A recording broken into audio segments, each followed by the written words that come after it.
Hey everyone! Welcome back! I am back today with more Steel Ball Run manga reviews, you guys. We are doing chapters 45 through 50 today, and I'm so flippin' excited. As you'll remember from last time, I didn't get the full 5 chapters done. I did the 4.5, so we are doing 6 chapters today. There's a lot going on in here, guys. It's like strap in because we're going for a ride. We're going for a ride. We hit like everything in this batch. We are literally going to hit every tone, every emotion, yeah. And like, I know that's something you could probably say about a lot of the batches, but like, trust me on this one. Trust me on this one. So yeah, guys, I have a lot to get into. Before I get started, I do just want to say if you're joining me early today, you know just what that means. It means you are one of my awesome patrons. Thank you so very much. And as always, I am sending you up those big old hugs right through that screen.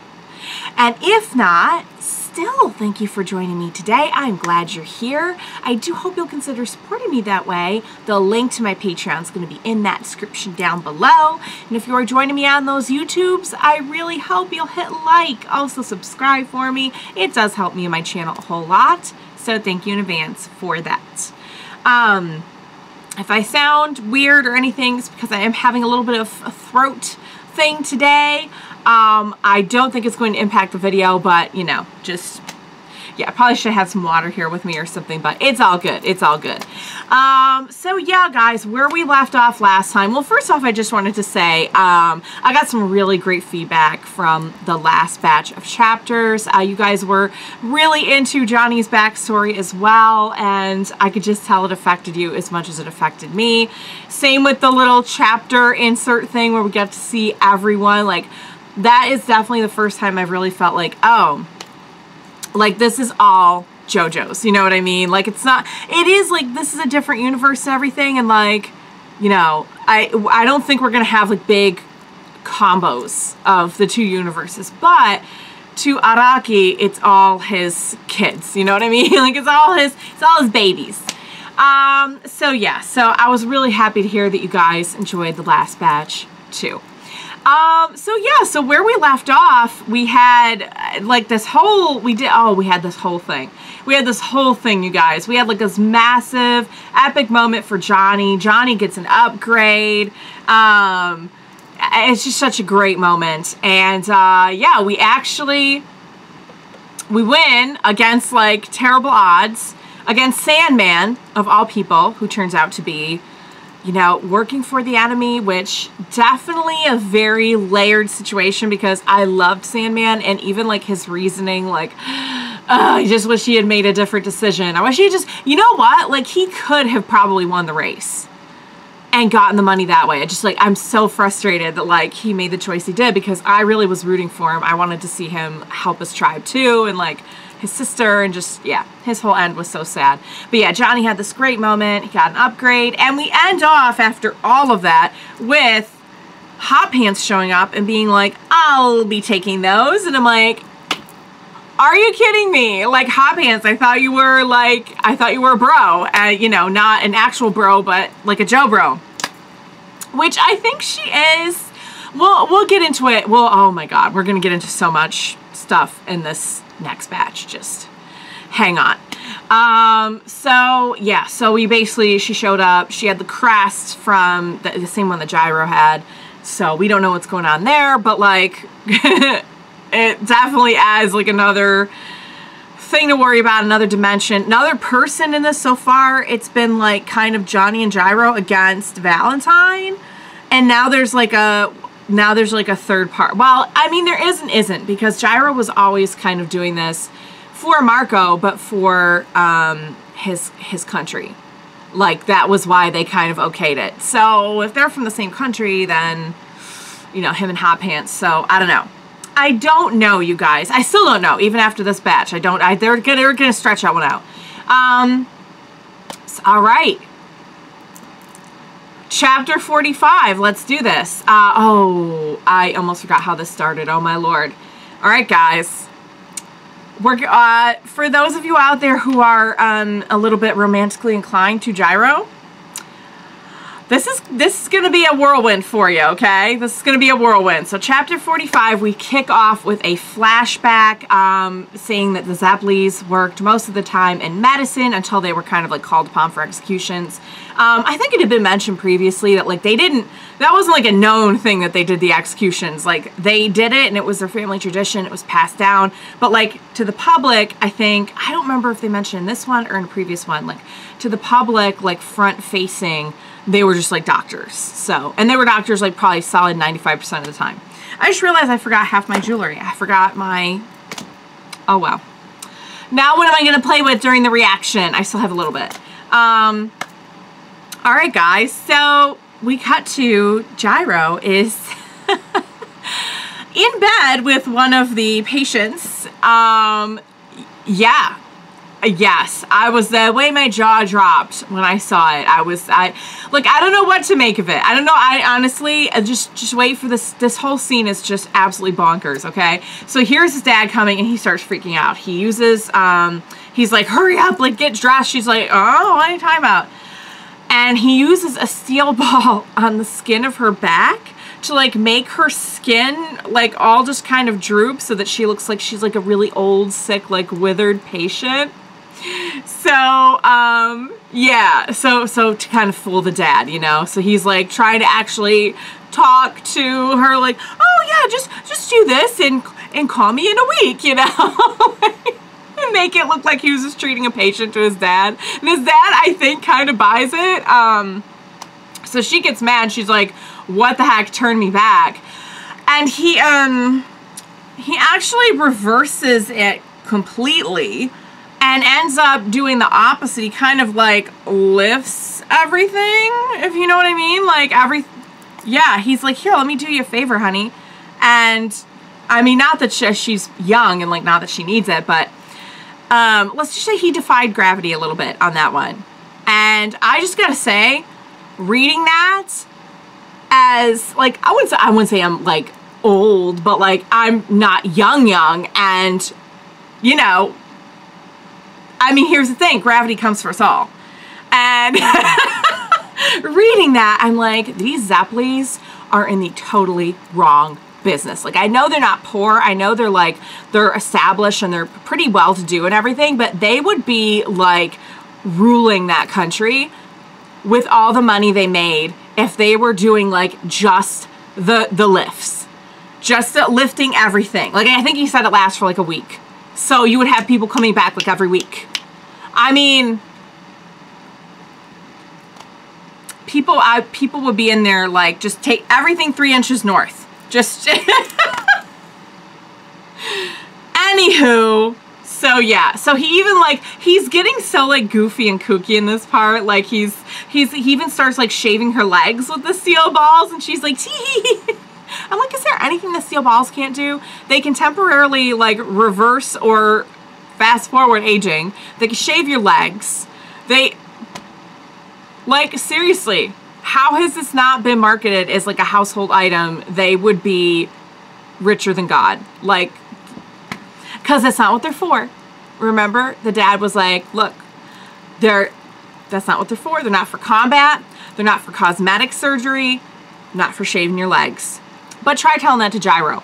So, okay, cut to current, and they're out in the snow, and Johnny is saying that he notices that tea helps his nails grow back faster, especially chamomile.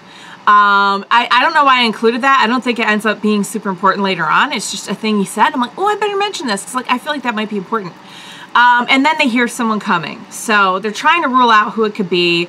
Dio is a bit behind. Don't forget, he's taking it easy now that he signed up with Valentine. That was one of the perks. Is like, hey, my horse is recovering. Like, let me take it easy in the race. Sandman's gone. And they're like, maybe it's Hop Hands. And then Johnny reveals that Hop Hands left some of the spine so he could still use a stand. So remember at the end of last chapter, she was like, oh, I won't take away your stand. And I'm like, my girl, you just took all the parts. Like, what are you talking about? She left like a vertebrae or two so that he could still use a stand. So that was it. So yeah, that was a nice thing to do, you know? So Johnny confronts Gyro that this basically means, like about the whole hot pants thing, that his country is specifically collecting the corpse parts. And he pushes again on Gyro to like, do you know who these corpse parts belong to? And Gyro starts menacing a little bit, but he's like, look, do you want the corpse parts or not? And Johnny's like, of course I do. And he's like, this whole thing has like given my life new purpose and all this stuff. And so Gyro's like, okay, then let's just get the parts and let's not worry about it. So by this point, I'm guessing like Gyro has figured it out. I think he was figuring it out a little while ago. This isn't the first time Johnny's asked and he hasn't taken it well. Okay, so whoever's coming starts to get closer. Gyro says it's 11 horses, but they're all in sync, trying to trick them into thinking it's just one person, which is, when you think about it, like, how on earth would you get 11 horses in this thing? How would you would have to have a stand to do that. Like, come on. I don't know a lot about horses, but I know the clip-clops, you know? All right, so Gyro's like, where's my steel ball? And they see that a little girl has, like, taken it and run off with it. So they chase her, and she runs into this big old tree. And they're like, what is going on? But they can sense that the corpse parts are near, so they keep going. Johnny says it's both the ears and the right arm. He can feel them, he can sense them, and they start to figure out that the parts must be inside the tree. So the little girl's playing with like these little handmade doll things, and she's like talking about mommy and daddy. She's saying all these things to the dolls, like, mom, like, listen to mommy, you have to do this and that. And so Gyro tries to walk in, and she freaks out, and she's like, oh my God, that's the bedroom. Use the front door, please. And the whole floor is like mapped out like a floor plan of like a house. So they're trying to figure out, they're figuring out that something is weird about the girl. Duh. Like, yes, of course. And she's like, oh, you dropped something in the spring. Was it this or was it this? And in one hand, there's a diamond, in the other, there's gold. And so Gyro's kind of PO'd. He's like, look, I want my steel ball back. And she's like, oh, well, since you were so honest, pulls out the steel ball. Here's all three. So, all right, what kind of game are we playing here? We'll find out. So then she says to Johnny, you dropped something in the spring too. Was it these mushrooms or these mushrooms? And he chooses the ones he dropped, and she calls him honest again. So they're like, huh. And Johnny's like, look, I'm sorry about this, but we're going to have to search the room because we need these things that we came looking for. And she starts freaking out. So she introduces herself as Sugar Mountain and says her mommy and daddy are somewhere far away, but they stop and bring her food sometimes. So she waits there for them. And I'm like, this is going to be sad, isn't it? This is going to be like a sad, like, orphaned or abandoned little girl story or something, isn't it? And you'll see. It is sad. So Gyro is being his usual charming self to her. Well, like, what is it with him and, like, young girls? To be fair, though, after seeing everyone hit on Lucy, and trust me, we have some stuff coming with that. We have more cringy, probably the cringiest stuff that we've had with it, we have coming in this batch. After seeing, like, this 14-year-old get hit on all the time, it's almost a little refreshing that Gyro, is like the total opposite and is not, it's not in any way, shape, or form trying to do that with any of these young people who present themselves. However, he probably doesn't need to be as much of a jerk as he's being, but it's just his way, you know? I mean, technically, I feel like Gyro's the type of guy that, like, if he doesn't know anything about you and you're just, like, approaching him, like, it doesn't matter if you're a teenage girl, a young girl, like anyone. He's just gonna kind of, like, give you the business about it. So, so he's rummaging through her stuff, and she's like, stop going through my underwear, you pervert! And, like, she's freaking out and all this stuff. They drop some of her stuff, and Johnny mentions a spine, and she kind of perks up a little bit. And she says, hey, the food you just dropped, was it this deluxe meal on the right? Or was it the one I made from mud and leaves on the left? And Gyro's kind of, like, starting to, Johnny's starting to freak out, thinking, okay, she's got to be a stand user, right? So Gyro asks, you know, just out of curiosity, what would have happened if I had answered dishonestly to your questions earlier? And she says this like vine thorn thing that we see would have like gone down his throat and pulled his innards out. Just what you want to hear. And Gyro's like, no, like just taking it all in stride. I'm like, oh my God. So he picks the food made from the mud and the leaves. And Gyro's like, quick, give me some paper. Like he turns to Johnny. He's like, give me paper, give me your watch. And he drops them in the spring. And she asks him to choose which one he dropped, a stack of cash or the paper that he actually dropped. So Gyro chooses the paper and the watch that they originally dropped, and he gets the cash for being honest. So Gyro tells Johnny to go get the rabbit that they caught. So he cuts the ears off the rabbit and drops the ears in the spring. And she asks, did you drop the rabbit ears or these ears? And guess what they are? They're the corpse part ears. You guessed it. So Gyro starts saying like she was a guardian and asks how long she's been there. And she says she's been waiting for her parents since they dropped an iron axe into the spring and they told her to wait for them. So yeah, definitely it's probably been a while, and yeah, sad story. So Johnny answers that they drop the rabbit ears, and the corpse part ears start burrowing into his face because the corpse parts are all drawn together, right? So she's like, let me explain this to you. You have to use all of this up, like the gold, the diamond, the mushrooms, everything. And she's like, okay, now I'm relieved. So I'm like, if she was a guardian, then what is, like, is she off duty now? Like, what's happening? She's like, you have to use it all up by sunset, and now I can finally get out of here. Like, I'm taking my leave. Thank you very much. She's like, oh yeah, and you can't return them. You can only use them up. And if you don't, you're going to end up like them. And we see all these, like, faces in the tree. She's like, Mommy and Daddy were the first. Daddy dropped an axe into the spring, and it turned into gold, but then he didn't use it up by sunset, and now they're just, like, part of the tree's fruit. And so the others are waiting in line, and they didn't use up the other faces are waiting their turn in line to like come be the guardian. Like they're all basically fruit of the tree at this point. And they didn't use up their goods in time, so now they're waiting in line to be guardians, and they take turns kind of like switching out to do it. So if Gyro and Johnny become fruits of the tree, her mom and dad can get out. So Johnny's like begging Gyro to listen to him, and they notice the 11 starting to approach them, and they're loading up their guns. So Finn to chapter 45. So this one introduces Sugar Mountain, and introduces the next corpse parts, which we know we were looking for already, but like now we're here. And it also it's also the start of a really good, I think this arc showed me a lot about the story in general and like where we're going with it, and I'm really excited to share that with you. It also has a lot of really fun, cool moments and just like ridiculous Araki like WTF how are you this clever right now Araki moments. So basically we met Sugar Mountain in this one. We know she's got a sad story. We kind of have a basic idea of how these things work, but the whole like using things up thing is something we're going to focus on more in the future chapters. For now, we just know that like it seems like there was a lot of emphasis on honesty, right? Like you had to be honest. Like if you tried to get the cash, if you said, "Ooh, I dropped that cash, thank you very much," you get your innards taken out.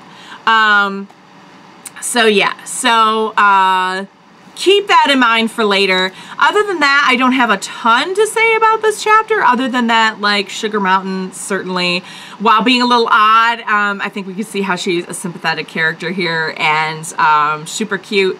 And once again, Gyro's being kind of a snot to her, and Gyro just being Gyro. Speaking of Gyro, the flash, oh my god. I already said a lot about just the steel ball capabilities, but let me tell you, like, seeing, like, Gyro, Oh yeah, I didn't get to mention, by the way, I didn't have this in my notes. I don't know. I guess I must have been like half asleep when I did the notes for this one. Yeah, the girl was also married. She was married, and like it didn't really contribute a whole lot, I don't think, to like the whole thing. Just that he was like, he noticed like the spot where the wedding ring should be.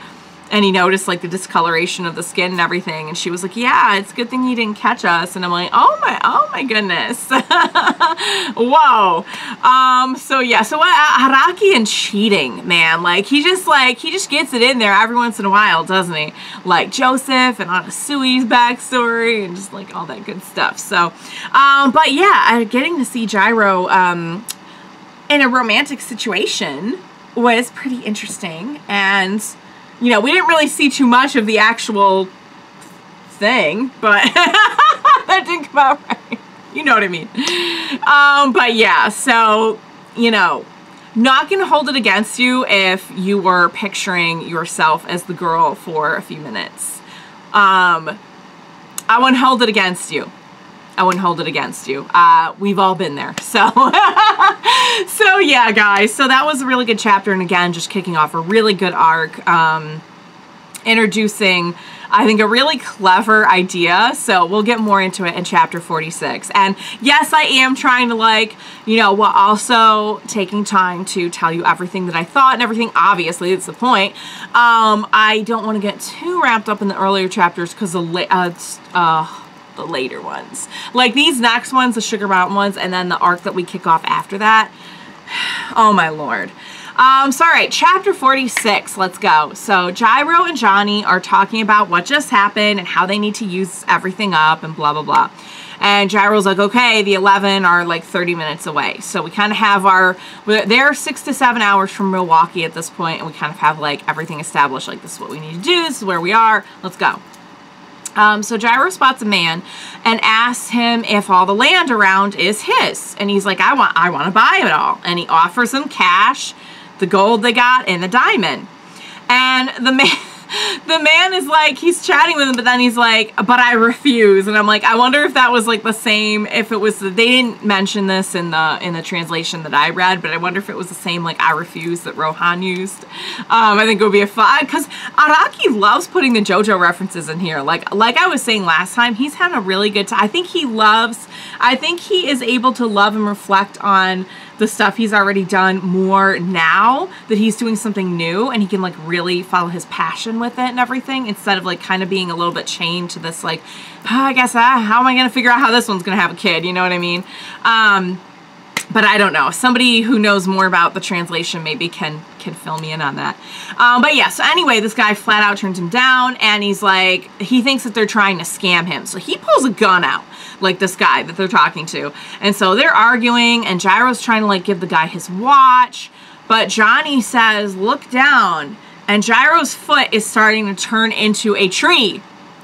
So Johnny's like, give the watch back right now, like, or get the watch back right now.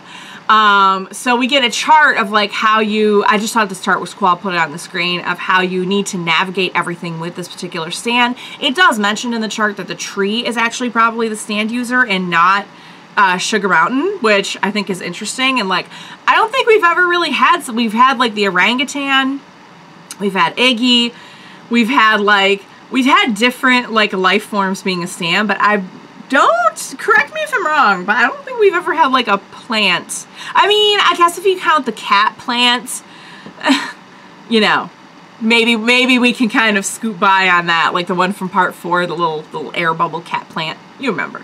Did the cat have a name? I don't think it did. Or no, it was called like, the stand was called like Stray Cat, wasn't it? But I don't think we had actually like named the cat. Like it wasn't like Fluffy the cat or anything like that. It's just like, I just called it the cat plant. Anyway, the tree is a stand, okay, guys? Like, just get your head around it. So yeah, so I thought the chart was interesting. So I'll put that up. And Sugar Mountain explains that you can't just give, like she said this last time, you can't just give these things away or even like get them stolen. Like if they're stolen, that doesn't count. So the right arm goes into Gyro's arm, and he's got a stand again. Like, I would assume he's got the right arm. He must have something, like, but I don't know. Would it be different than the eye, you know, because the eye like enhanced his eyesight and everything. To be honest, I don't think that's, unless I missed something, I don't think it's ever really addressed here, and we'll get to why. So Johnny mentions that the tree is a devil's palm. So I'm like, oh my god, this is like all connected, this idea of like these, yeah. And you can see that in that chapter 42.5 that we did last time. He's trying to connect these like important supernatural elements that kind of like represent a stand or give a stand or have something to do with like power. So this is, okay, this is where I start to kind of realize like what this has all been the heck about, okay? So Johnny's saying there's always been a test involved with the corpse parts. There's always been a test involved. Like every stage of the game, they've kind of had to like prove themselves in some way, especially like this most recent example. It's the best example of it. They had to be honest. Oh, Buffy's here. Yay. Hi, Buffy. Buffy, did you come to read Steel Ball Run? Oh, God, no. Okay. Hit a nerve. Buffy, are you not a fan? No, she just heard the dog next door. It's all good. But I like to play it off when I can. So, all right. So, what was I saying? Buffy, help me out. Oh, yeah. So this whole idea that, like, there's always been a test, you know? So Johnny's like, all right, these corpse parts are not ours yet. Like, we haven't claimed them yet. Because we got to go through whatever test, right? So finally, they trade for some land, and they use some of their mushrooms for that. The guy is like, hey, you know, those mushrooms look kind of good. They're not seasoned, so let me take them. Would have been nice if he had taken a bigger chunk of something like the big cash or gold or whatever, but, you know, it's all good. They got rid of the mushrooms. Like, but this guy, like, for real, he was just like, I could have had gold or diamond or cash, and so I'm going to take the mushrooms. So, okay, hope those are some real good mushrooms. So they go get a fancy meal to use up some of their money, and Gyro's like, I'm just gonna put this picture of Gyro on the screen because his face and his belly is like sticking me out, and he's like, oh. I'm like, oh my god, this is me after every meal. He's just so silly. He's just so silly. I just love how he can be like a little bit of everything at once. Like sometimes he's a jerk, sometimes he's an angel, sometimes he's hot, sometimes he's serious and focused and mean or determined, and sometimes he's just like a big clown. Like, who says you can't do it all? Like, nobody told Gyro that, apparently, or he just didn't listen. Okay, so even after the fancy meal that really blew up his stomach, they still haven't even come close to using up everything that they have to use up. So they decide to try and throw the 11 off their trail by using some different horseshoes. And Gyro sees... So they're trying to use up all their money, right? So Gyro sees two girls and kind of starts to ask.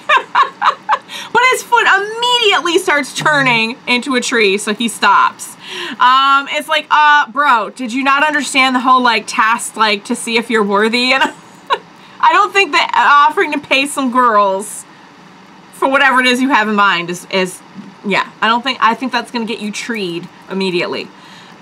So they go to exchange the diamond and the gold for cash, but the broker's telling them they can't get the cash till like next week, and they're like, look, that's not gonna work. We need to do this now. So Gyro's like, look, just give us whatever you have, but that doesn't work because it has to be a fair and equitable trade and not given away. So his foot starts to turn into a tree. So it's just like, it's the tree foot transition is just, it's so, the rules are very strict. The rules are very strict. Like, you don't mess with the rules. Like, whatever is, testing, which we'll get to, I think, a little bit more in a little bit, is, it's a tree in this case. However they're being tested is not going to fall for bending the rules here. You know, it's funny, as I say this, you know what it kind of reminds me of? It's not exact in any way, shape, or form, but remember when Joseph was trying to, like, figure out his way around, like, the hell pillar? And he was, like, trying to use his, like, Joseph tricks. And Lisa was like, yeah, the hell pillar doesn't fall for no tricks. You try to trick the hell pillar, that's a good way to get dead. It kind of reminds me of that a little bit. Like, you're not going to fool this tree. Like, no thank you. So, all right. So, this part is so good, you guys. It's so this is when I'm just like, oh my god, Araki, you're having too much fun with this, and I'm having too much fun with you. So they asked, so Gyro's like, I was a Gyro or Johnny, I don't know. One of them sees like a building out the window across the street. And they're like, you know what, just like, we'll buy the building. Can we buy the building right now? And he's like, yeah, okay, sure, like that you can do.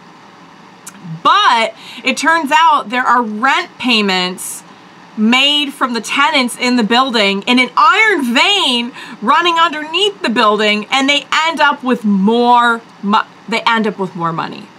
They get all the rent payments, and they end up with more money. And I'm just like, I feel like this is a stand that was created just for me, because I could use that money so fast on something that would have literally no return back. Let me go out and like get my Jojos. I could use it up so fast. I was born for this. I was born for the stand. Like in 1890 though, I feel like it would be a little bit harder. Like think of if you had this now with online shopping and you had to use up all your money by sunset. It's almost too easy, I think. I think maybe I'm just like, yeah.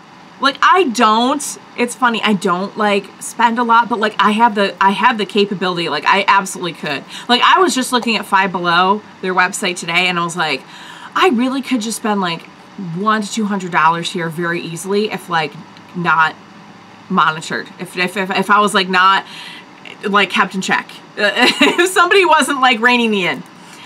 At Five Below, where everything is literally $5 and below. Same with like all the, yeah. I was born for the stand, you guys. I wish I had been. The thing is like, all the stuff I was spending on would not exist in 1890 or in the Jojo universe, because Jojo figures wouldn't exist. A lot of things wouldn't exist, but yeah, I still think I could figure it out. So anyway, so they end up with more money. They see the 11 coming, who actually have the horses. Remember I said they switched the horseshoes out to try and throw them off? They have the horses that they exchange horseshoes with and then set free to try and throw the 11 off. The 11 has them. They were caught. So now they have $30 million and no way to use it up. But Gyro has the idea to go to a casino, and I'm like, my love, this is a good plan. This is a good plan. The problem is you can actually, I mean, if you had a lot of luck, yeah, like it's a good thing Poco Loco isn't here, because like, can you imagine if he got if he got hit by the stand? Remember he had like the just like insanely good luck. He would just be like making money left and right, and he'd end up being a fruit of the tree. So, all right. So they go to this casino, and Johnny says, you know, he's explaining, because remember, the rules are really strict. He's explaining that they can't play with the intent to lose. Like, it's not going to work. Like, if they're going there to lose all their money, the tree knows, and the tree isn't going to honor that. But then Gyro explains, well, technically, the odds are always 50-50. So, like, they're not really playing to lose because they don't know. They could go in and win money. They could go in and lose money. So, like, if they don't know, then it's fair. You know what I mean? It's honest. So they actually win $1,000, but like they're trying, and they're both starting to turn into tree fruits now. Gyro figures out it's because he saw the dealer cheat, and now Gyro knows that he's playing to lose. And I'm just like, are you kidding me? So like, since he, like even the knowledge, like this tree means business, you guys. It really does. And also just kind of like the idea that like all the like guardians are like there to kind of make sure that everyone's worthy. Like it's a lot about like honesty and your intent and your integrity, you know, your sincerity. It's a lot about sincerity, because like you can't just go and do anything just to like, it's not a technicality thing. It's about where your heart is. And I'm like, ooh, that's some powerful stuff. And hang on to that, because we are going to get more into that. All right, so now he knows he's playing with the intent to lose. They're turning into trees. So Johnny tries to pull the chips off the, like Gyro's like, just get the chips off the table. Like, just let's just go. And Gyro's trying to pull the chips off the table, and he gets surrounded by these guys with guns from the casino, because like, you can't do that. And Gyro tells him like, just keep going, but he literally can't, because the branches are pinning him down to the table, you guys. It's madness. So, so the 11 have caught up to them, and Johnny is asking Gyro if he knows like where to land. And Gyro tells Johnny the number and the color of where he like knows is going to land. So it does land there, but then pops to the one next to it. And we find out Johnny did it by making a moving bullet hole on the side of the number that it was supposed to land on and everything, and it did. So the roots disappear. They're safe for now, but they still now they've got 60 million, because by doing that, by like going against the house cheating, they doubled their money. I'm just like, guys, oh, I need to be there. I need to help them out, you guys. I saw a Rohan figure the other day. It was a diorama. It's $700. $700. Like, I'm never gonna get my hands on this in my lifetime. But like, I could help them out, you guys. I could help them out. All right, so we're in trouble. They start getting attacked and they try to attack back, but there's only like one guy there when they know they saw 11 come in.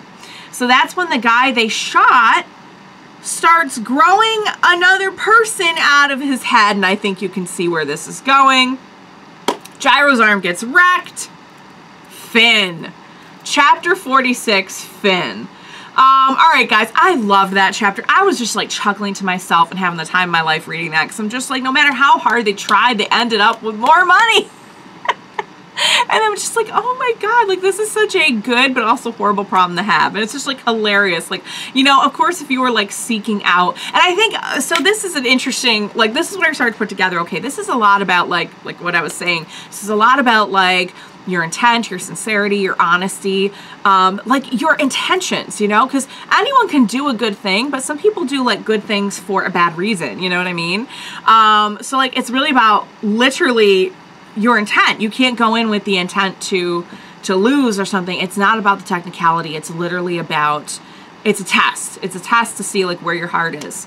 And I just like, I just couldn't help but crack up at the fact that like they ended up with more and more money, because like, you know, in any other situation it would be wonderful to just come out into this kind of like luck. No, like they just kept on ending up with more and more money, but no, not in this particular case actually. You have to use it all up. And they kept on getting more. So I just like, somewhere around like the rent payments, I was just like cracking up. And I was even like the next morning, without like telling him too much, I was telling Mr. Hime just like how ridiculous and amazing this was, that they just like, the rent payments kill me. Like one of the apartment was like an apartment building, had an iron vein underneath it. Like it's ridiculous. So yeah, so this is where I kind of started to see, and Johnny even started to see it around this, was it last chapter, or yeah, it was around this chapter, that like, okay, this is a test of the kind of people that we are and like what we're going to do in this situation. Put a pin in that, because I think it's going to be a running theme of like the kind of person you are, you know? And I don't think it's a coincidence too that like this whole time, yeah, if you're looking at this from the surface, we're in this race. The race ends up being about the corpse parts. We're trying to get the corpse parts because we don't want to know like whatever the president's going to do with them if he gets them. Like it's in it. If you're looking at it from a surface level, yes, that is the plot of the story. But it's about so much more when you're really looking at it, because look at all they've worked through like personally. Like look at Johnny and Gyro with like these really bad issues with their families and everything, and their fathers, that they're like working through and overcoming, and every time they overcome it they get stronger. It's like, oh my God, that is the metaphor if I've ever seen one. Really beautifully done, and I'll get more into that too. So all right, anything else to say about chapter 47? I love the Gyro like funny little meme thing with him with the blown up stomach. That was hilarious. Oh, Buffy's coming over. Are you coming over, baby? No, she's just kind of like circling around like a buzzard. I don't know what she's doing. I think she's just waiting for that dog to come back so she can bark at him. But all right, guys, so chapter 48, because trust me, we have so much coming. Like, yeah. Okay, so Johnny is having a crisis over what's happening. He's like, ooh, oh no, wait, chapter 47. Oops, I meant chapter 47. Forget what I just said. I skipped a chapter. Thank God I noticed that. So, all right. So, Gyro's arm gets wrecked was the last thing we had. Chapter 47. We have this fun chart with, like, who has what parts at this time. And I just thought I would throw that up on the screen because, you know, I like when they do, like, little charts. So, there's a huge shootout with these guys, these 11. Gyro and Johnny have no idea what's happening. And they're just, like, coming at them again and again and again. So Gyro tells Johnny, like, get out of there and hide because now that they've spawned so many more, they're going to attack them from all sides. So Johnny shoots at the ceiling, and the bullet chases down the ceiling all the way to the guy's head. And I'm just like, I love the moving bullets so much. Like, the little, like, they're not, like, heat-seeking exactly, but they're just, like, target-seeking bullets. Like, it's very, very fun.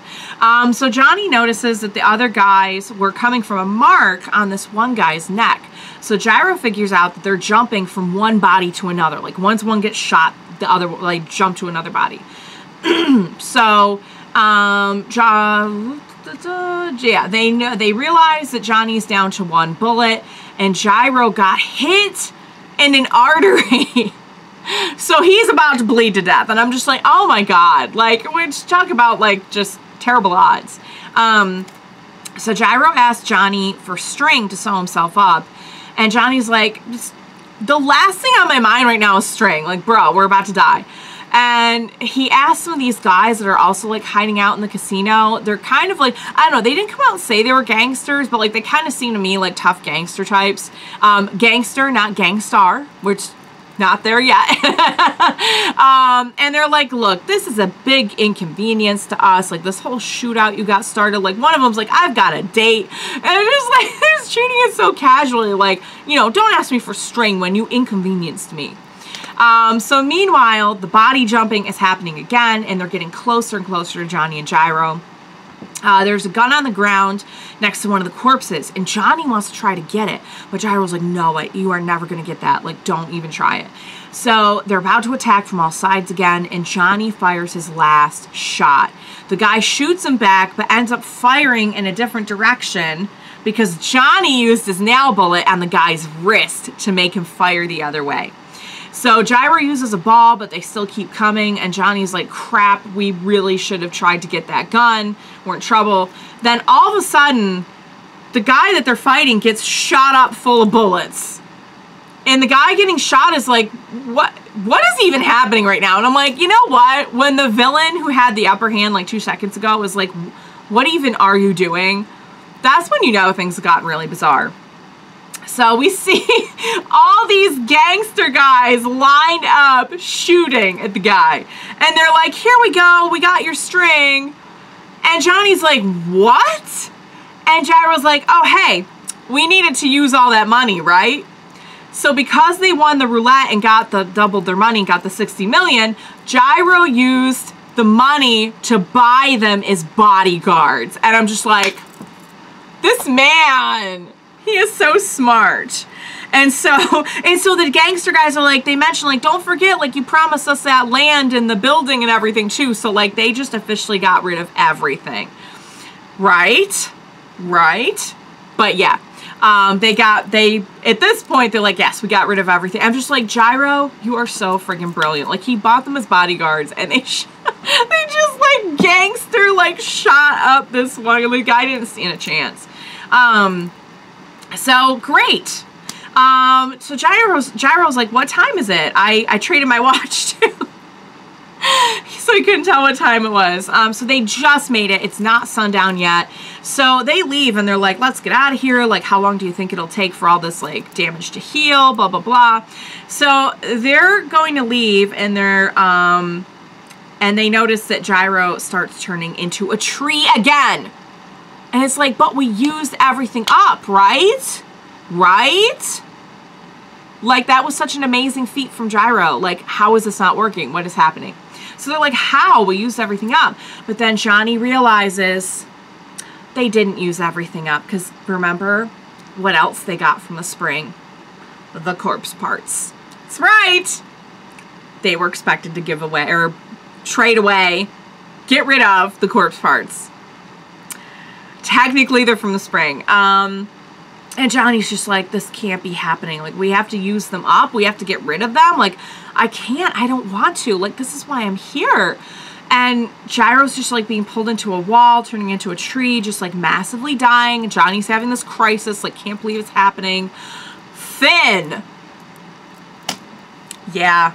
See, the thing is the tree is very, very technical on all the rules. Technically speaking, they got the corpse parts from the spring. And there's a really, really good lesson in here, and we'll get more into this about, I think just kind of, well, I won't get into it yet. I won't get into it yet because we're actually going to get super into it in this part. But I will just say this was a really great chapter. I really enjoyed it.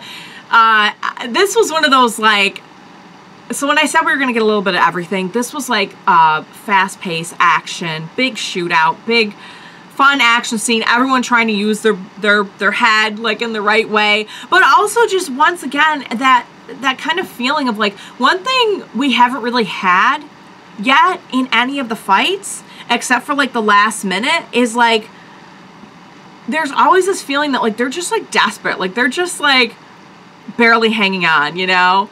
And it's just, it's crazy to think of like how much they didn't think, especially like Johnny. I feel like he's usually the one, like particularly like last batch, we saw him really like, you know, I can't do this, like I'm not cut out for this.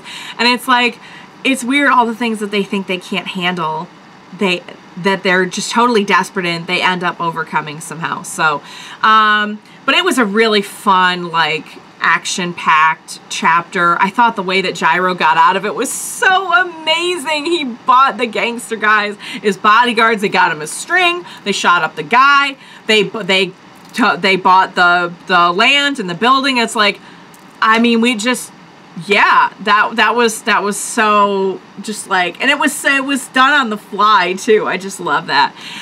So it was really good. I'm trying to think if I have anything more to say about it. I think that pretty much covers it, because that was like an action-y action kind of chapter. But we're going to, so what I love about this batch, and we're already halfway through it, because now we have 48, 49, 50. What I love about this batch is we are literally going to get everything, every tone. We get comedy, we get action, we get suspense, we get, some, I don't even know what you call it, horror coming up. Horror, exploitation, I don't know. It's take your pick. And we get some real, like, this is where, like, I had kind of like an existential moment over what we're about to get into in like chapter 48, because like it was really around these chapters I really started to kind of get the point behind everything, you know? Like, yes, it's an action thriller, suspense, you know, regular race, and also a race against trying to get these corpse parts and everything, but it's really about so much more than that. It's really about like them as people. So I think that's all I have to say. We have a lot coming. Like the next 3 chapters. Oh God, guys. All right. So chapter 48. Okay, let's get started. Johnny's having a crisis over what's happening. He's like, technically we got rid of everything else, and like I just can't, the reason I'm here is these corpse parts, like I don't want to give them up. And it's kind of interesting because like everything else that was like easy to give up, I mean, of course, no, if you had like $60 million, you wouldn't want to give that up, but like all the stuff that like, okay, we're not really here for that, was easy to give up, right? It's not so easy to give up something that is so, it's your motivation. It's like, I'd say it's a part of you, but that's a little too on the nose, since they're literally a part of them.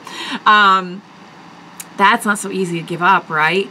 But that's what we're looking for. We're looking for that kind of honesty, dignity, sacrifice, that willingness. Like, are you really willing to do anything? So technically Gyro is, so yeah, so Johnny's like thinking like, technically Gyro is the only one who's suffering right now. Like, I'm okay. Like, he's not turning into a tree so far. And the poor Gyro's like reaching out, like half treed up to Johnny, like, help. And Johnny's got the arm, and Gyro's like, remember Gyro had the right arm. So like Johnny's got the arm now, and Gyro's like, what are you doing? And Johnny's like, I'm so sorry. And I'm just like, I'm reading that and I'm like, because, and I'm reading it and I know, it's absolutely a fake out. Because I think what they're trying to, like, the red herring he's trying to set up here is that Johnny's about to like abandon Gyro. Like, look, you know, technically speaking, I could just take, which he couldn't because the tree, I think the tree would still come after him, but it's kind of clever the way it's set up. Like, you know, technically Gyro's the only one. I could just kind of like take this that's the reason I'm here and all, you know, and I just take this and hit the road. Spoiler alert, that's not what's happening, but I just like, my heart sank just even reading it. I'm like, why would you even like tease that, Araki? So Johnny just like screams out while holding the arm. Gyro's sinking into the ground. It's like ultimate low point. And Sugar Mountain cut to Sugar Mountain where she is, sees Gyro emerge as a fruit on the tree. He's a face on the tree, and her parents start to come back. But then all of a sudden, Gyro bursts back in to the scene we were just in, right next to Johnny. And the guy they've been fighting says to Johnny, like, if I leave, are you going to shoot me in the back? And Johnny's like, no, just leave and take the corpse parts with you. And I'm just like, what? Johnny's crying. And Gyro asks, like, did you really just give away the corpse parts? Are you serious? And Johnny says, no, I didn't give them away. I had to trade them away. So I traded for a bottle of wine. And I'm like, baby boy, you are going to need that wine. You're going to need a drink. You should have gotten more than one bottle. So Gyro flashes back to a time that he and his dad were operating on a woman and her son who were dying. I don't know why I was like starting to tear up reading it. Like, I didn't even tear up reading it, but like now that I kind of like understand where it's going and everything, I don't know. It's amazing. It's amazingly written. So Gyro flashes back to a time that he and his dad are operating on a woman and her son who are dying. And the dad tells Gyro, you have to choose which one can live. Like, we don't have enough blood for both of them. They're not both going to survive. You have to make a decision. And Gyro wants to save them both. But they really can't just leave that to chance. He's like, yeah, like, well, okay, well, we could try something like that, but it might work, it might not. Like, you have to choose. And Gyro says, well, look, the woman's husband and the kid's father's like right out there. Like, go ask him. Like, I shouldn't be making this kind of decision. But the dad is like, he's going to have his own reasoning for choosing, basically, like, you know, we can't leave it up to him. And I'm like, I probably would have gone for, like, asking the family personally, but, like, the dad's like, no. So the dad's comparing the situation to tennis, where there's a period of time where you don't know where the ball will land. It's in this, like, the realm of God, or, like, the realm of infinity. And he says, this is our family's duty. You have to choose. So cut to Sugar Mountain saying, okay, well, now they really have nothing. They really, like, they lost everything. They used it up. They did what they were supposed to do. And she says, like, those that are willing to lose, they're the ones that ultimately gain everything. And I'm like, I was sitting there reading it, and I'm like, I know I've heard that before. Like, I know it's not the exact quote, but, like, I know I've heard something like that before. And it wasn't until I was doing my notes and I'm like, oh my God, this kind of sounds like something from the Bible, which would make sense because we're doing this whole, like, you know, the corpse parts are the focus of this entire thing. So I looked it up, and it actually appears a couple times in the Bible because Matthew, Mark, Luke, and John, Gospels in the New Testament, they cover a lot of the same stuff that happened, just like different people covering it. So the quote that I'm about to say is from Matthew 10:39. Whoever finds their life will lose it, and whoever loses their life for my sake will find it. And I think there's actually another one. It goes on to say, it's like a few chapters later. So that was Matthew 10:39. Matthew 16:26 says, for what a man is profited if he shall gain the whole world and lose his soul? Or what shall a man give in exchange for his soul? So, and by the way, both of those, Jesus said that. Like, that's direct quote from Jesus. So I'm like, okay, well, that can't be a coincidence, right? That, like, we just happen to have, like, a quote in here like that, and we're dealing with, like, all this stuff about Jesus. And but this is where it hit me. I'm like, oh my God, like, the whole message of this the whole time has been, like, what are you willing to do? What are you willing to sacrifice? You know, is your heart really in the right place for this? you know, and like, what would you give up? Because yeah, it's easy to give up. It's easy to give up something you didn't want in the first place. You know, they didn't set out to get the $60 million. They didn't get out to set out to, like, you know, they had their own reasons for doing this. And Johnny's like big reason for being here was these corpse parts, added all this meaning to his life. But like, would you even give that up? Would you lose everything to ultimately gain everything?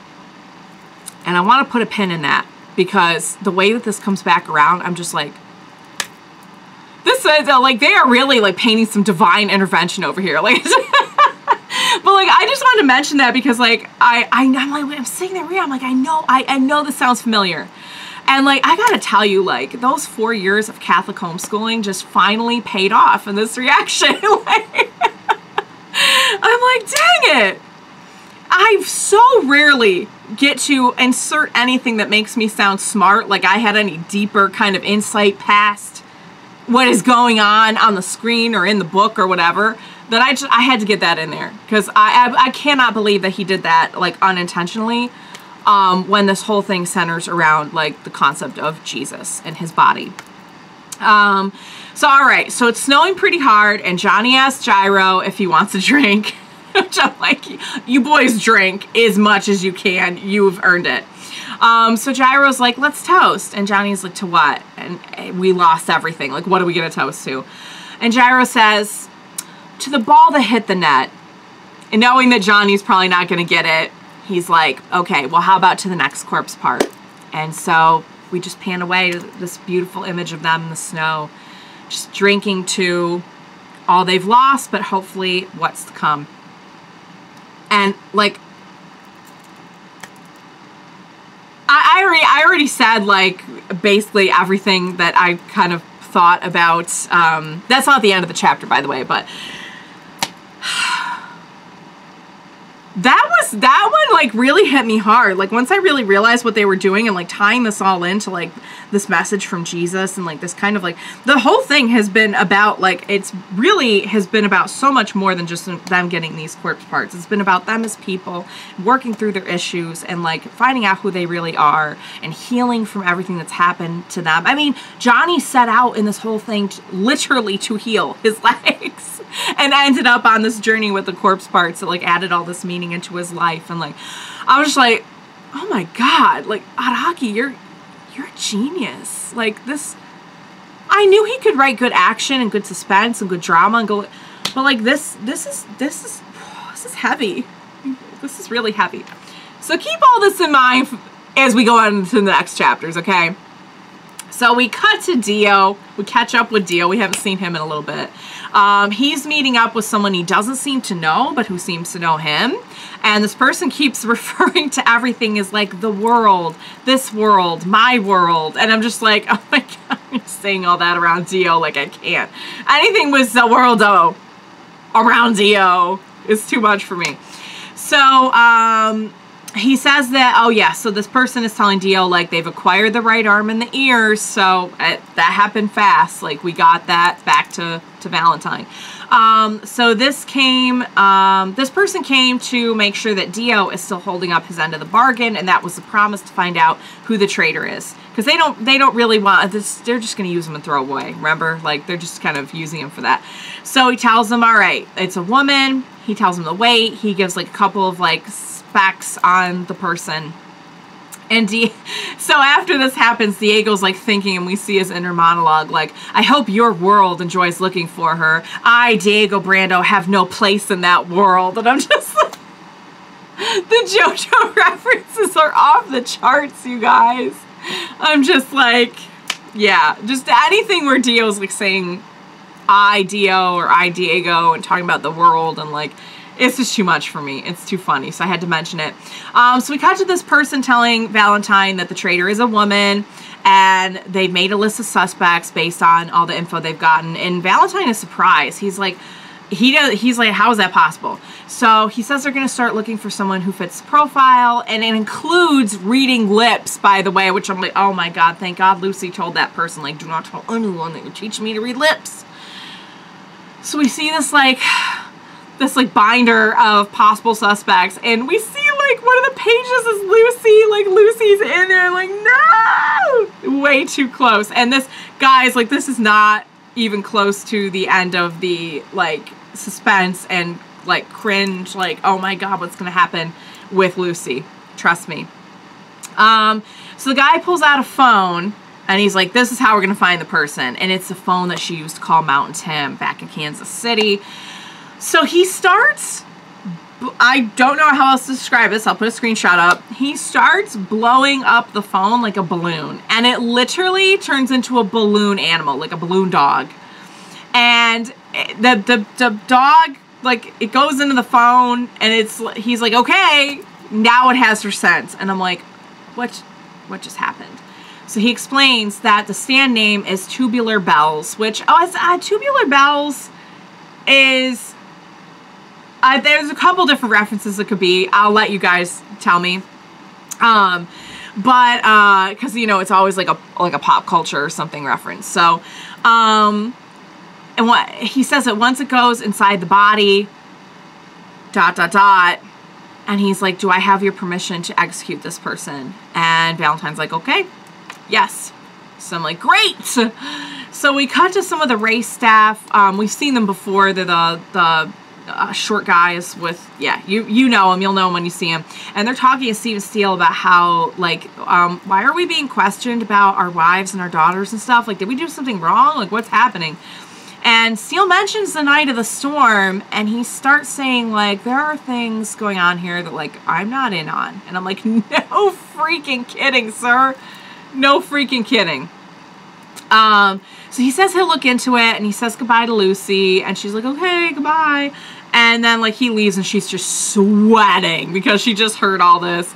And she's in the library, and she's just shaking and crying. Somebody drops a book or a couple books, and she, like, jumps 20 feet, and she's like, they're coming for me, they're gonna figure me out, they're coming for me, they're gonna figure me out. And I'm like, oh yes. So, like, I'm right there with her. I'm also sweating it out. So finally she decides to go find some books, and in one of them, okay, so this is where I'm starting to get like, what are we doing?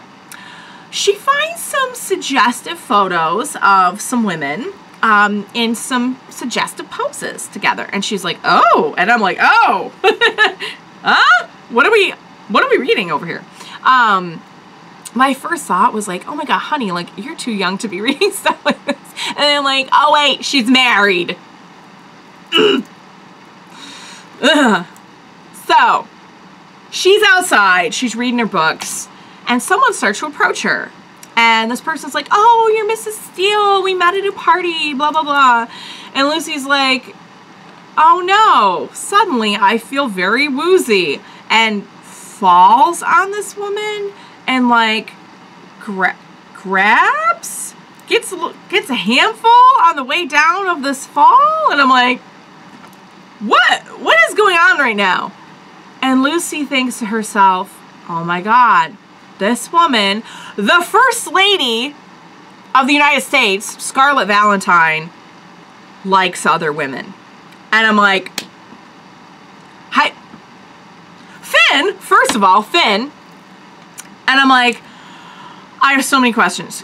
Because first of all, I feel like Lucy saw like one depiction of that, and is now suddenly an expert in being able to tell. And I'm like, huh?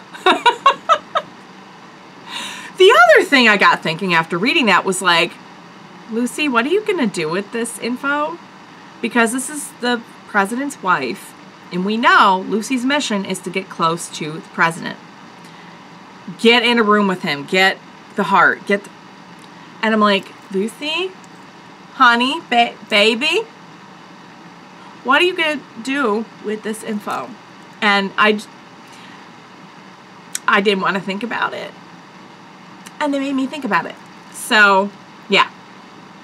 What did I think of this chapter? I love this chapter. I said a lot already. I was reading you off Bible passages. Like, I already got into this a lot. So I'm already at over an hour. So, I'm I'm not going to totally reiterate everything that I just said, but let me just tell you, like, this chapter, like, I had, like, an existential moment over this chapter, because, like, this is when I really realized that I'm like, oh, my God, like, this is really all about, like, their journey. Like, the corpse parts aren't, I feel like this whole thing just isn't just the corpse parts, you know, like, obviously, okay, like, we're, you know, we get it, surface level, like, Valentine is going to take the corpse parts and, like, Voltron them and do God knows what. Like, I don't know what's going to happen. I know probably it's not going to be good when we get all these together. It's probably going to be some kind of amazing power that he's going to try to exploit for himself. But it's really, it's about so much more than that too, because it really truly is about Johnny and Gyro, like, figuring out the kind of people they are. You know, they both had, I'd say, pretty tough upbringings, you know, in different ways. I mean, Johnny's was definitely, I think his dad was more outwardly abusive towards him, but Gyro didn't have it easy either, and he's had, like, this huge pressure and responsibility of, like, this family expectation on him, and, like, his dad not being a very, like, you know, what he calls sentimental, but really just kind of a warm, I guess, I don't know, understanding kind of person. And so they're really figuring out, like, who they are. And the point of the corpse parts at every step of the, like, every time they've gotten them, there's been a test trying to figure out who they are. And, like, how are they going to prove it? Like, what do they have to do to become stronger, you know, in their skill, but also, like, as people, like, their resolve, and I'm just like, oh my God, this is some philosophical, like, heavy stuff right here. Like, that Araki is painting an amazing picture here, and I love it. I'm on board for it. Like, I don't think I really fully realized, like, just how much this was about their arcs as people. Like, I know it's about their arcs as people, but, like, you know what I mean? And even just, like, all the stuff we've had about all this imagery of, like, father and son stuff. And, like, if you look at, you know, in Christianity, like, there's always, like, the figures of, like, God the Father and Jesus being the Son and everything. Like, it's, I don't know, there's, like, a lot of link between this and, like, I think Araki really was super interested in this topic and was not shying away from putting, like, details of it into the story. Which I think is really cool. And he's always liked doing that with, like, different, like, religion, all kinds of things. Like, when he gets into something, like, we know he loves fashion, we know he loves music, but, like, when he gets into something, he loves, like, getting right in there and, like, getting the details, like, putting that into his story and everything. So I think that's really cool. And, like, this is where it really hit me, like, wow. He really did have to give up everything, Johnny. And at this point, this is, like, one of those times where it's like, okay, well, like, I could not believe, like, reading this for the first time. I was just like, they did not just give those up. You've got to be kidding me. You've got to be kidding me.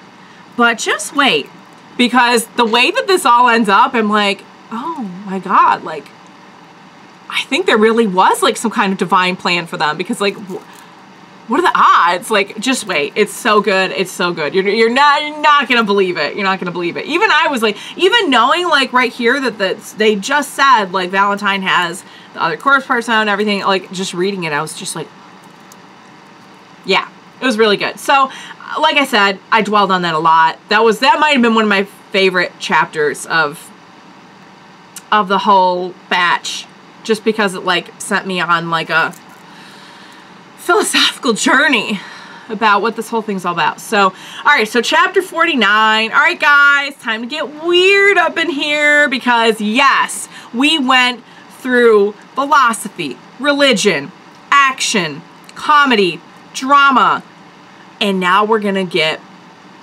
bizarre. We're gonna get bizarre. We've been bizarre. I don't think we ever stopped being bizarre, but you'll see. You'll see. Chapter 49. Let's do this. Lucy goes back with Scarlet, First Lady, to her place until she feels better. And the First Lady is, like, really doting on her, and she's like, I really want you to call me by my first name. And at first Lucy's like, no, I don't think I could do that. Then she sees Valentine out the window, and he's menacing, and she just, like, says it. She's just, like, yells. She's like, Scarlet. And Scarlett's like, well, she enjoys it quite a bit. She enjoys it quite a bit. I'm going to be cringing really hard through this one, you guys, because this one gets very cringy. So she's like, you know, the president always takes his tea at like this particular time and then always takes a nap at this particular time, like the same time each day, right? And Lucy's like, oh, you don't say. And I'm like, oh, lady, you're making this real easy for Lucy. Thank you. So Scarlett is asking her like, hey, how's your marriage going? And I'm like, what are we doing? What are we doing? What are we doing? And Scarlett's like, well, mine's not going so well. And then she's like, just kidding, and starts explaining how she met Valentine, Funny Valentine, her husband. And she says they danced at a party, and he had this ability to approach anyone without making any sounds with his footsteps. And she just fell in love with him for it. So, also, I feel like that's probably going to be important down the road. Like, he's going to sneak up on somebody at some point, and we're going to be like, oh my God, he's got the phantom footsteps. So apparently he can play the mandolin with his feet. And she's like, she just thinks that that's really sexy, apparently, like all this. And, you know, I'm not trying to infer anything here. Everything this woman has mentioned that involves feet in like the last 5 minutes, she's been really into. Do with that what you will. It's never said, but I'm like, silent feet, musical feet, we're really into the feet. I don't know. You tell me. You tell me. So she's okay. So she's like, you're so cute. Can I play with your face and your lips? And, you know, Scarlett's saying this to Lucy and proceeds to be doing all that stuff. And she's like, okay, now call me Scarlett. And Lucy does. And Scarlett's liking this very, very much. Guys, I'm not going to include screenshots of the next few pages because I just feel like this situation with, and I know it's a different time, and I know a 14-year-old then is like a, you know, 18-year-old now, and I just, yeah, I understand the historical context, but I still just, this really felt, this one was a tough one to get through because Scarlett starts really enjoying Lucy's company. And we know Lucy is there. She's infiltrating, like she's, yeah, you know, it's not exactly against her will or anything, but it feels really not okay to me. And so I'm not going to include the screenshots because the next thing that happens is Scarlett starts emphatically telling Lucy to sit on her face. You heard that right. These are the times that I wish I didn't have to be actually like verbally explaining this to you. Like when I'm watching something and something weird happens, I could just be like, what the fudge am I watching? Oh my God. But like, I don't have to really sit here and recap it for you and tell you in detail, like what is happening. So she's yelling at this point to please do that thing. And she's getting way more intense, and she's like, squish me till I can't breathe, and all this. Yeah. I just want to let you know right now, when this gets animated, I'm calling this right now. When this gets animated, this scene, this is going to be the scene that your parents, your siblings, your friends, your whatever, this is going to be the scene that they walk in on, you know? You know that joke, that meme about like anime, people never, you never get caught watching anime until it's like the most sus moment of the entire series. This is going to be the one. I'm calling that for you right now. I'm just telling you to prepare yourselves. This will be the moment when Scarlett's screaming, sit on my face, squish me till I can't breathe, blah, blah, blah, blah, blah. That's going to be the one that folks walk in on. Prepare yourselves. So she's like, yeah, she's saying all this stuff, and she's like, she actually says like, switch me till I can't breathe, and then she like passes out. I'm like, oh my God, did she just squish me till she can't breathe? I'm dumb, guys. I don't know what's really exactly is going on here. And so, no, that's not what happened. We find out that Lucy drugged her tea, and I'm like, okay, my girl, like you would see, she was she had this, like I'm like, my girl, you had this the whole time. So she's like, all right, time to go get that heart. And I'm like, go girl. So she sneaks into Valentine's room and he's sleeping, and he suddenly wakes up and he's like, who's there? I demand you tell me who is there, who goes there. And we see Lucy's clothes emerge into frame, but he's like, doesn't seem surprised. And that's when we see the shadows reveal her face. And she looks like Scarlet now. She has Scarlet's face. And the first thing I think, because we know she has the eye, right? Gyro gave her the eye. He's like, use this. It's going to be attracted to other. First thing I think is, oh my God, she put that eye inside of herself and she got a stand. She got a stand that makes her shapeshift. I was like convinced of it. I'm like, oh my God, Lucy's got a stand. It's not what happened. What happened was even crazier, okay? You ready for this? Flashback to a scene of Lucy and Hot Pants. Now, we have never seen them interact.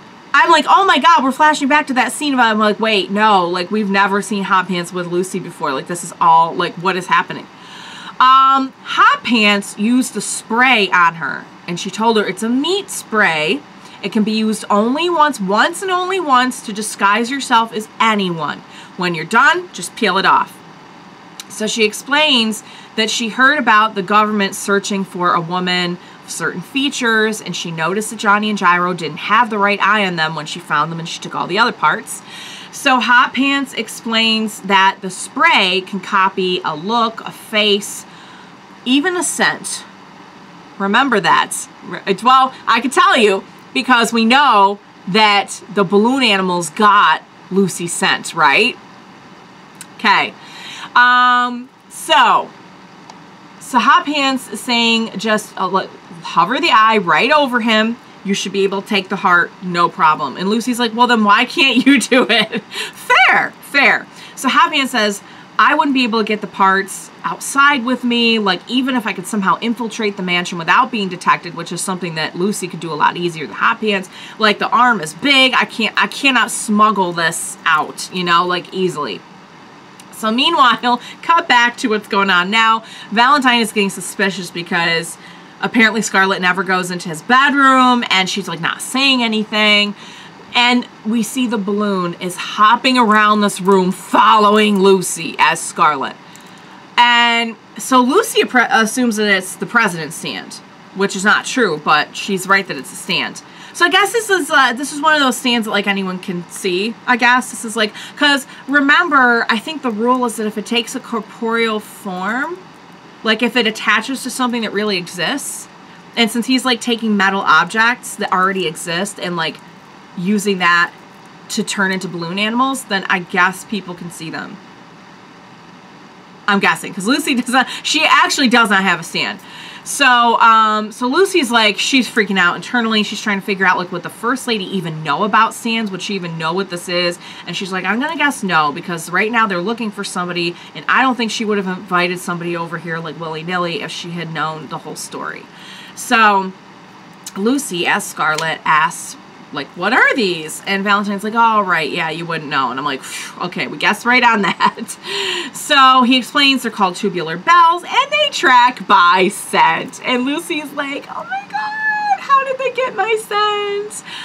So Lucy starts coming up to Valentine, and she starts like, so she starts using the lips line that Scarlet had used on her earlier. So like our girl, she learns fast, you guys. I hate that she's having to learn this particular thing, but how to infiltrate and use tactics on people to get what you want. But we're here and we're doing what we can, and she's in it, okay? So so we flash back again to Hot Pants, who gave Lucy this like foamy drug under her nail. And so we find out that's how Lucy got the drug into the First Lady's tea. She said, just go ahead and dip your nail in it. Drug distributed. So she uses her nail on the president. She's like playing with his lips and everything, and he falls asleep. He's out. So she uses the eye, and the heart actually starts to come out. I'm like, holy crap. Like, part of me thought this was not going to work, but it's working. But here's the thing, that balloon dog is still in the room, and it's attacking her, and it's trying to merge into her leg. Because we know what happens, like, once it, like, gets inside you, it's, yeah, game over, right? Now, I don't know why, if the spray can copy the scent of somebody, I'm not sure why it copied the look of Scarlet and not like the scent. Maybe Lucy didn't know the scent well enough. Like maybe like she knew her face, she could copy her face, but maybe like she didn't know her scent to like copy it. I don't know. They never really say, but there is something more coming with the whole scent thing, so stay tuned. So Lucy's like, oh my god, wait, where are we? Oh yeah. The balloon dog is trying to get her leg. So she then notices there's 3 parts coming out of him. Not just the heart, but the ears and the arm. So remember when like they had to give everything up last chapter? It's like, okay, well, we might just be about to get all that back. So that's when Scarlet, actual Scarlet, bursts into the room to see herself with Lucy's clothes, and she can say she knows it's Lucy. So Lucy's like, oh my god, no, this cannot be happening. I've been found out. And the sand user, we see, they actually do give his name at the end. It's Mike O. So we see Mike O is standing outside and senses that one of the balloons just burst. And I'm like, Finn, chapter 49. Guys, we got real weird up in here. We got real weird, because, you know, just a whole, like,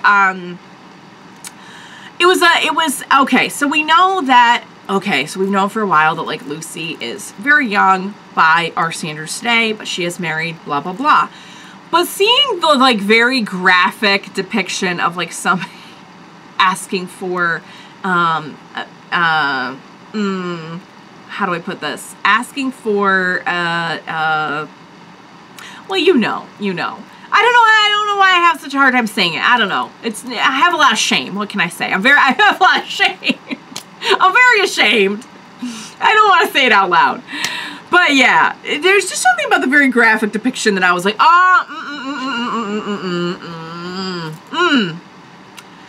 I mean, yes, again, like Lucy, she got in there, she knew what she had to do, and I wish she didn't have to do stuff like this, but like she went in and she did what she had to infiltrate, and she is a strong girl. She is a brave. The whole thing has been about like being stronger than you thought you were, you know?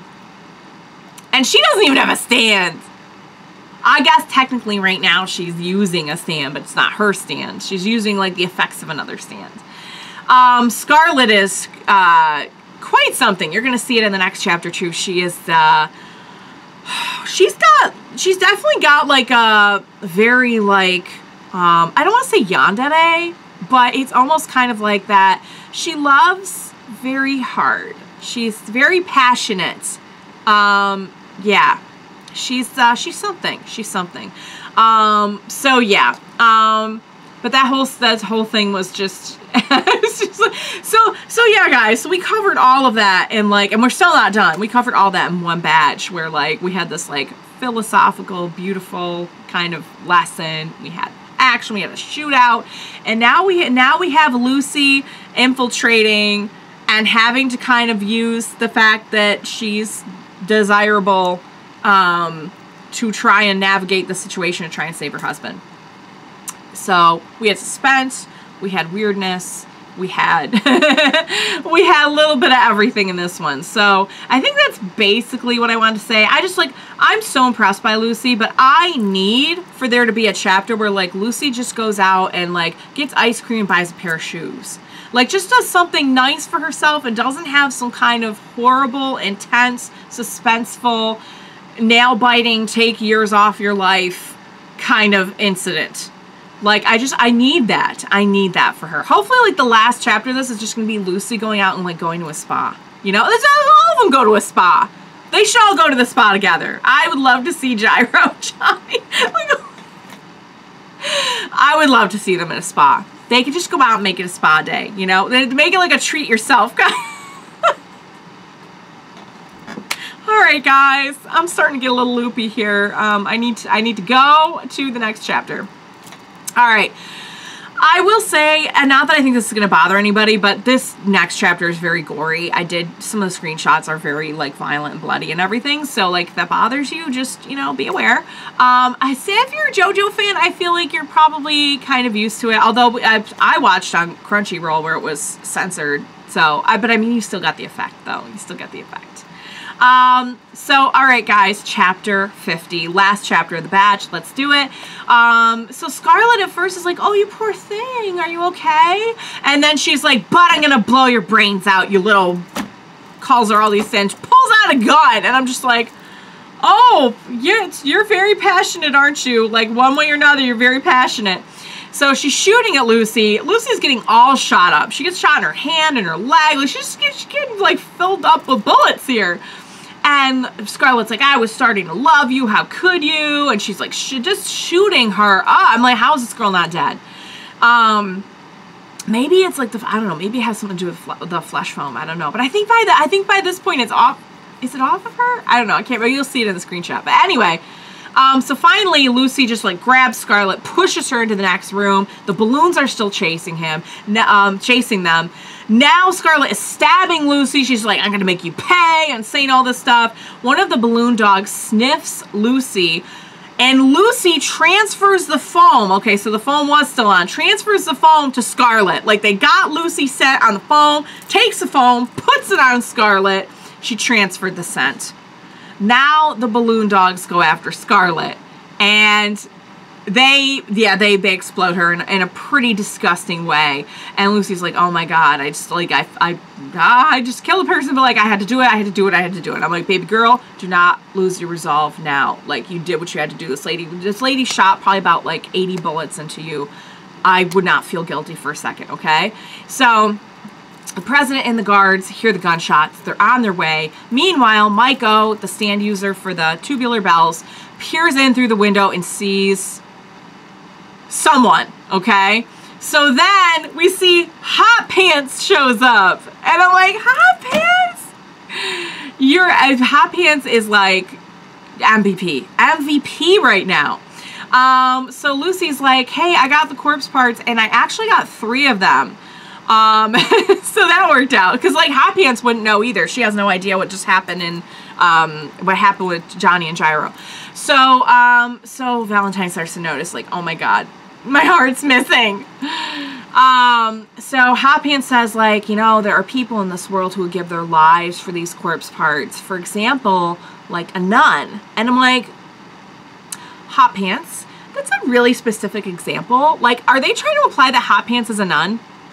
Like, is that what they're trying to imply?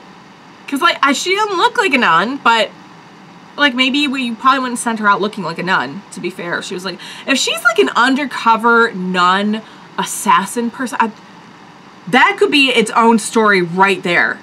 That could be its own spin-off series. Like, where is the light novel for Hot Pants, the assassin nun? Or it's not really assassin, but spy person nun. Like, I would read the crap out of that. Tell me you wouldn't. You can't do it. So Hot Pants is like, look, I'm going to take care of this guy. So Maiko uses the screws on the window and turns them into, like, these spiky balls that he uses as weapons.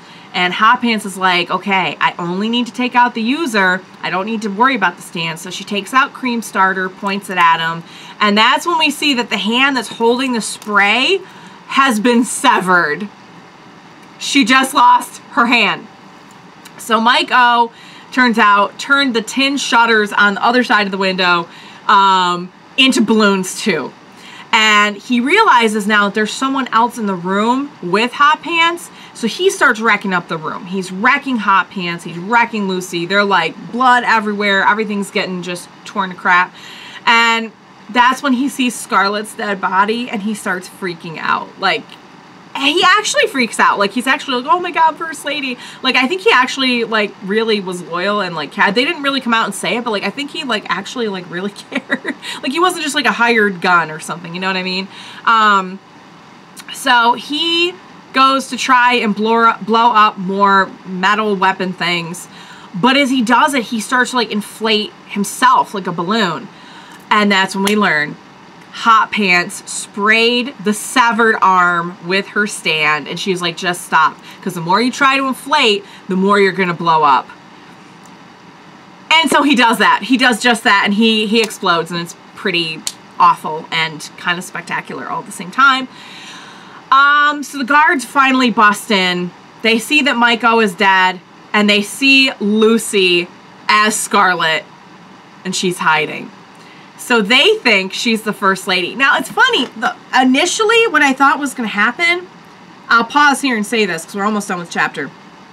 Initially, what I thought was going to happen here, I'm like, oh my God, they're setting all this up, right? Like, we know Scarlet snuck into the president's room. Like, they're going to find Scarlet dead. And they're going to assume, they're going to find them both dead, and they're going to assume that, like, Mike O's balloons led to Scarlet, which they did after Lucy's scent got on her. Scarlet was the one after the corpse parts, like she was a traitor, and she's dead now, and the guy died fighting her and everything, and Hot Pants and Lucy are gonna get out of there. That's what I thought was gonna happen. And then we see Lucy, like, disguised as Scarlet there. And I'm like, what? What are we doing? So, like, how are we gonna, like, talk our way out of this? So obviously they think that it's Scarlet, and we flash back to a few minutes prior, and Hot Pants says, I'm sorry, but I cannot get you out. I could take the ears, and I could take the heart. I can smuggle those out, but the arm is too big, and it's got to stay with you, and so for now, you're just going to have to stay here and be the First Lady. And I'm like, are you freaking kidding me? She's going to have to stay here as, like, an undercover, like a spot, like... So Hot Pants is telling her, like, look, tell them I was the intruder, describe me with the exact weight, specs, everything they were looking for, so it adds up. She says, I'll explain to your husband what's going on. And so the arm is just laying, like, right there. And Valentine is like, Scarlet, is that you? And she explains that, like, Hot Pants was the intruder. She was in your bedroom. She escaped down through the drain. And Valentine's like, oh, you protected me. And I'm like, oh my God, please, okay, I guess we're pulling this off. Please tell me we can pull this off. And so the last thing we see is just like a panel of Lucy just sobbing with the image of her husband and Johnny and Gyro above her. Just like knowing what she has ahead of her and what she has to do now. It's like worse than ever. Worse than ever. Finn. Oh my God, you guys. This badge. Well, let me talk about that last chapter first, because Hot Pants, first of all, is like total MVP. I don't know. She's a nun. I don't know what she's doing. She did say at like one point, I didn't have this in my notes, but I think Lucy asked her, like, what's going on? She's like, she says, like, that has to do with the Vatican. Like, I can't tell you anything. I can just tell you that it's a matter with the Vatican. So, like, the fact that she said that about, like, a nun I'm like, I don't know. It could have just been like a throwaway line. I have no idea. But now I'm like suspicious. Like, is Hot Pants really like some higher up in the Vatican who was sent here to like retrieve? I mean, it makes sense that the Vatican would want the parts of Jesus back. Like, that makes sense, you know? Like, that's kind of like their whole thing is, you know, like Jesus and Christianity, and like, yeah, okay. Yeah, they probably want that back, you know? I don't know if there's more to it than that, but like, that to me, like, makes sense. Because like Gyro even like reached out to the Vatican about the whole, like, so like they're the heads, like a headquarters for this kind of thing. So I don't know what's going on there, but Hot Pants was MVP here. She's just like, she's such a boss, because like, it's funny, I was just saying how like Johnny and Gyro, every time they're in a situation, like Gyro's a little bit more, like Gyro I feel like is a little bit more, he's not used to battle, because we know like the steel balls aren't really used for battle, but like he seems a little bit more used to these kinds of situations, even if he's also trying to figure out what the heck is going on. Johnny is just usually like, what is happening? Why is this happening to me? What is happening? Hot Pants is always like cool as a cucumber. Just comes in and it's just like, just takes care of business. Is super like, just, Hot Pants is like the Jojo of this part. Like, for real.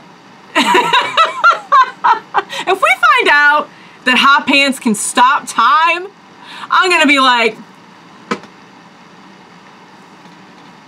Araki, I see you. But yeah, she's just like, she just comes in and like, she just like knows what she's doing, gets it done, and like, even when she gets hurt and like taken out, it just kind of feels like she just sort of knows what she's doing, you know? Like she's like 10 or 20 steps ahead of everyone else. She's got food, she's got lunch, she's got everything like prepared, you know? Like, you know, Hot Pants would be that person that would like be super prepared for everything, you know? Would like pack a snack and a first aid kit and like just have like everything. Like, you know, she's that type. Oh, Lucy. Lucy. She did so well in this one. I'm so glad that Hot Pants showed up for her, but God, if we thought her mission before was bad, which was like, just get close to, like, you're still you, just get close to the president, get the stuff, get out, you know? Now she has to pose as the first lady, like, indefinitely, till the end of the part, I'm assuming, if the poor girl makes it out. I'm telling you, she better. If they kill off Lucy, that's gonna make me mad. That'd make me real mad if, like, she got killed off. Because I feel like she is, like, the biggest representation of that, like, having to be stronger than you ever thought you could be.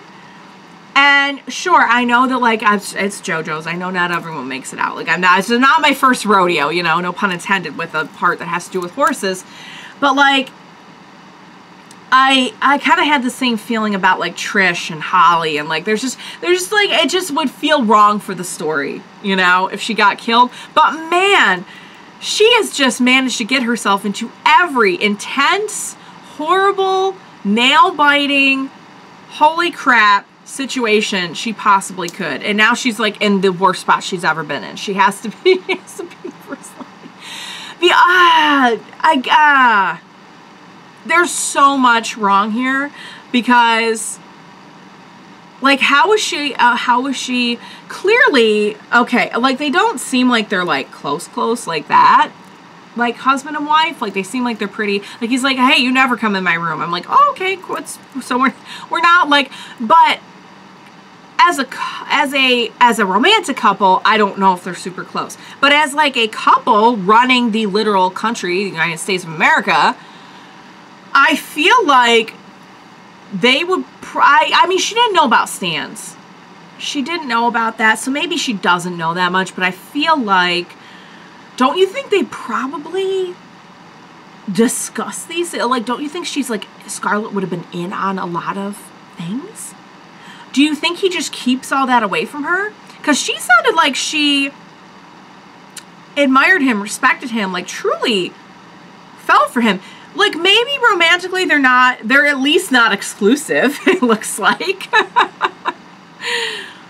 like, as an actual partnership, I feel like she would know a lot of, like, what's going on in the country. Even if she doesn't know, like, a lot about this particular thing. Even if, like, say he kept a lot of the corpse part stuff from her.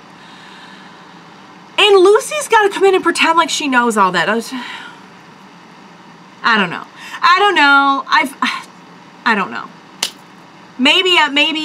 Maybe all she has to know is, like at the very least, like, this is like you know what this is? This is like a Kira situation. Because at the very least, you're going to have to know her habits, her mannerisms. Like, if she runs into somebody that Scarlett should know, and Lucy doesn't know that person, like, what the heck is going to happen? Like, this really is a Kira situation. Only now we're rooting.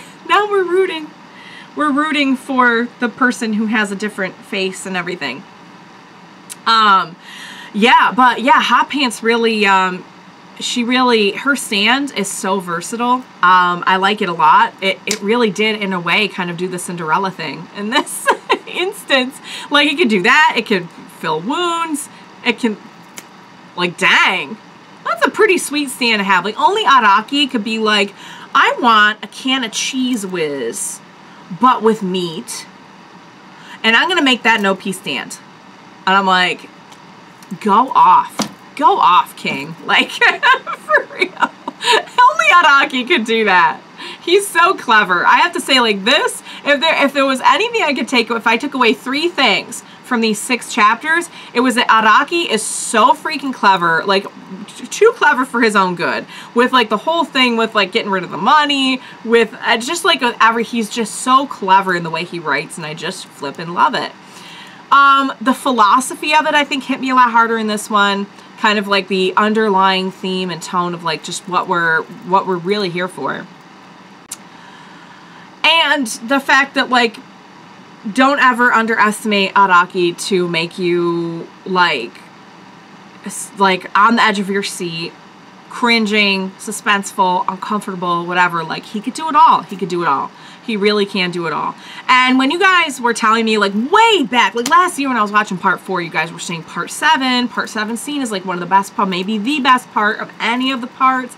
And I'm like, wow, guys, really? Like, typically, I feel, and this isn't always the case, but as an author goes on, I don't know. In a lot of cases, I think you see examples like people, like, past their prime, you know, like, they put out these 2, 3, 4, 5 amazing stories. And, you know, okay, well, now we're kind of, you know, it's the originality, the creativity does not always increase with age. Araki is like a fine wine. And he only got better with age. And here he is on his 7th part of this installment. A good, gosh, I don't even know, had to have at least been 20 years after he started JoJo's. Because I know JoJo started in the late 80s. And I know this was like the mid-2000s. So, yeah. And he's just, this is peak. This is peak. And you guys were also telling me it was going to be peak. And I'm like, how? Like, it's already been so good. You would expect there to be like a quality decline. You know what I mean? Like, we eventually ran out of ideas. We eventually and I just feel like he's leveled up in every single way. His dramatic writing, his ability to, like, really, to, like, tell a heartfelt story that's about, like, people's actual journeys as human beings. I'm just so impressed. I'm so impressed by what he's doing here. The stands have all gotten more creative.